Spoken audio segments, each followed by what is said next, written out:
Hey, if you're thinking about putting up an inflatable spa in your backyard, the very first thing you need to consider is where to put it, and the best place to put it will be a concrete pad, which means you're going to need to clear off some ground to pour the concrete.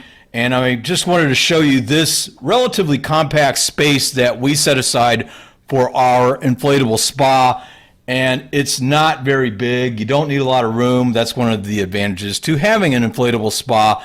And before you do anything, you want to obviously pick out the site and then clear out the ground and get rid of any vegetation. Now, I picked out this particular site and there was some vegetation, so I put down a great deal of spectricide, weed and grass killer, and I waited about 2 weeks before pouring some gravel, all-purpose gravel, on the spot. So I put down some weed and grass killer, then I flattened out the spot, I leveled off the dirt, and then I put down gravel, which kind of acts as a drain, if you will, for wet concrete, which gets poured right on top of the gravel after you put rebar on top.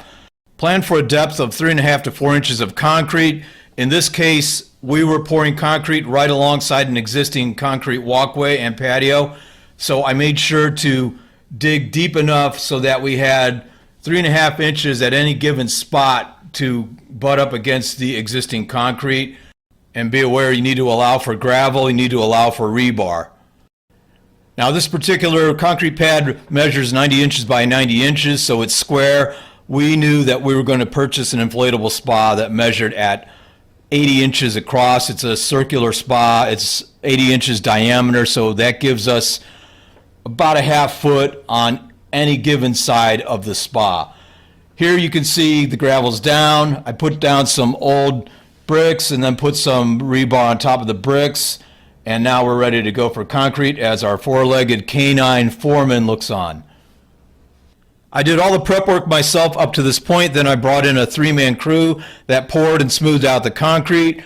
They recommended purchasing 42 60-pound bags of concrete, and they actually used 36 bags, so 3 dozen bags, 60-pound bags that is, and they just bought back the excess from me.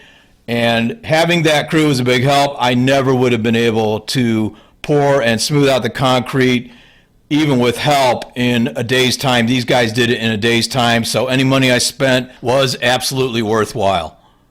I let the concrete cure for 2 weeks, and then I was ready to install our inflatable spa on top of it, and I have a detailed step-by-step video on how to set up an inflatable spa. Stay tuned for that. The link will be at the end. Thanks for watching. Hope this video helps you with your spa building efforts. If it did, please subscribe to my channel.